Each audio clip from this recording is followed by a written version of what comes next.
Avengers Infinity War is finally out, and holy crap, it has a shocking ending. In this video, I'm going to break down that ending, the post-credit scene, and what I think will happen next in this story. This is going to be spoiler heavy, so leave now if you have not seen the film.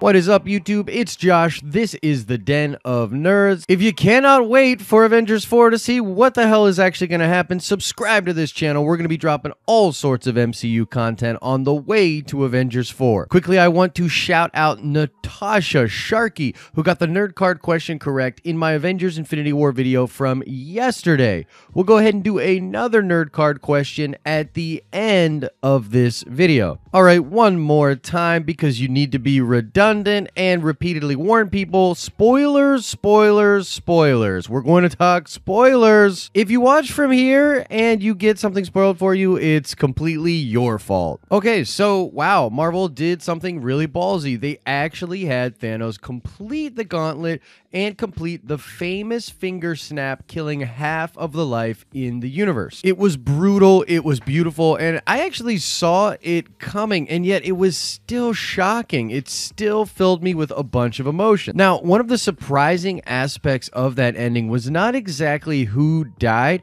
but who did not die. Captain America, Tony Stark, Hulk, Thor, and Black Widow all make it out alive, and they will be the core group of characters that Avengers 4 focuses on. Now, on a side note, there was two deaths that were particularly shocking to me: Peter Parker and Black Panther. Literally, when both of them died, I was like, what? What is Marvel thinking?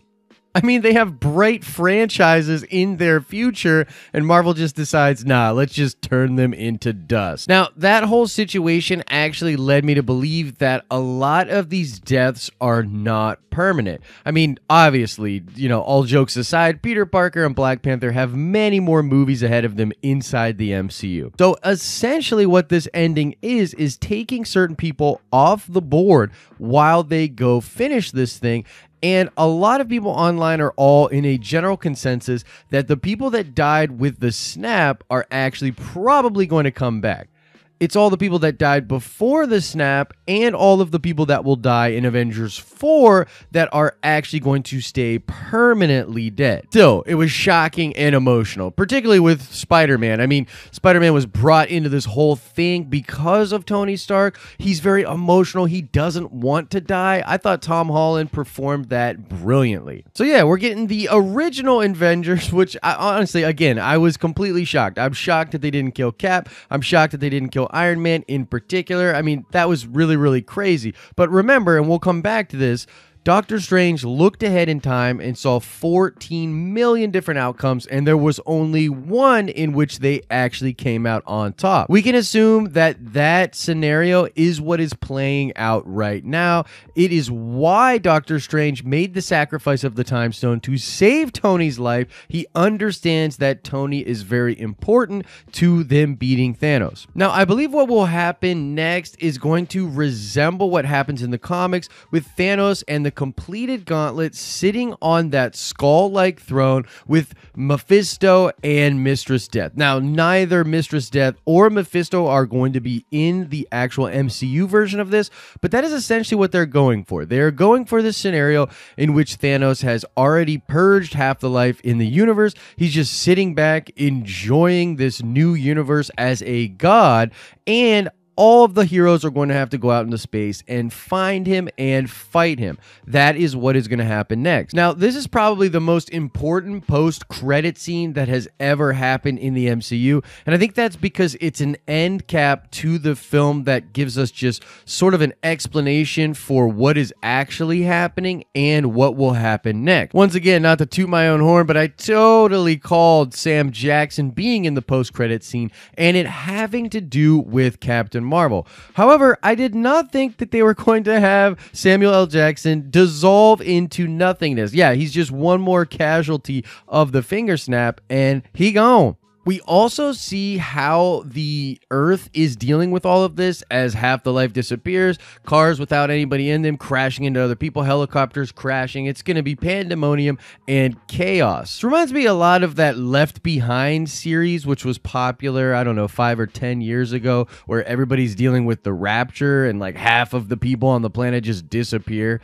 It was very cool, but it's awesome to see that that is the stage that's being set. It is truly a post-apocalyptic time period now. People are just gone. It's amazing. So yes, with this little cosmic beeper thing that Sam Jackson hits right before he dissolves, we see that it sends a signal out and is in turn answered by Captain Marvel. So yeah, Captain Marvel is coming. She's going to play a major role in Avengers 4, and she's going to help the Avengers fight Thanos, but it's not just because she's very powerful. Even though she does have an incredible amount of power, it is her connection to the Kree and her possible connection to other alien races out there that are actually way more important to where I think this story is going. I believe that she's going to act as sort of a liaison to these other empires and planets of strong aliens. You see, the fact that half of the life in the universe is gone means that all of these worlds, races, and empires were affected. I believe that with Captain Marvel's help, the remaining Avengers and heroes of Earth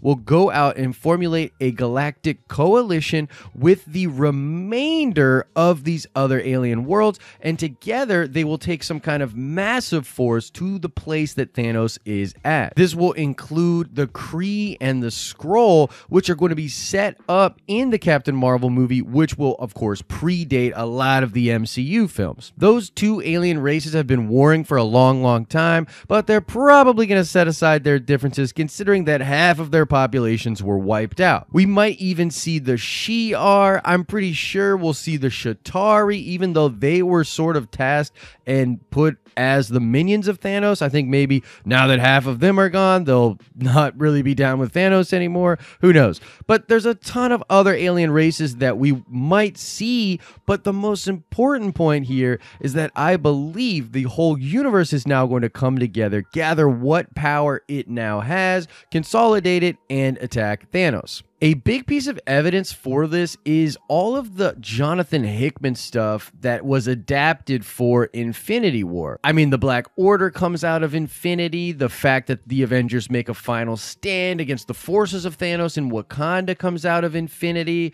It's clear that they are taking Jonathan Hickman stuff and mixing it with old Jim Starlin and crazy Jack Kirby and old school Marvel stories. But I think that's exactly what we're going to get. We're going to get a version of Infinity Gauntlet with all the heroes fighting Thanos as he's an omnipotent god. And I think you're going to combine that with the back half of the Infinity event in which the Avengers makes a coalition and a galactic armada with all of these different alien races. Now, in that story, they're going to fight the Builders, which was this great cosmic threat. But like I said, I think they're going to blend those two stories and that coalition will attack Thanos. Even towards the end of Infinity War, Thanos is omnipotent powerful. He's literally just so strong that the only reason the heroes are even able to put up a good fight is because Thanos himself is amused by the battle. I mean, he was turning people into wires, turning people into cubes, turning different objects into bubbles. I mean, he's literally just beyond powerful at this point. But I think the one thing that is still a weakness for him is that he has a mortal mind. So even though he has all of this power, even though he has the ability to see everything and feel everything in the galaxy, the fact that the thing that is in the driver's seat of all that power is still a mortal mind, I think is his greatest weakness. So he might view all of these people as just insects that are distracting him, but that's the point. I think with enough distraction, they might be able to figure out a solution to this problem and a way to defeat him. But that's it, guys. That's the ending of Infinity War Explained, why the post-credit scene was so important, and where I think we are going from here. It is going to be a long-ass year until Avengers 4. I'm incredibly excited. I can't wait to do more speculation videos and breaking down Avengers Infinity War. So let me know your thoughts about the ending and what you thought about the post-credit scene in the comment section below.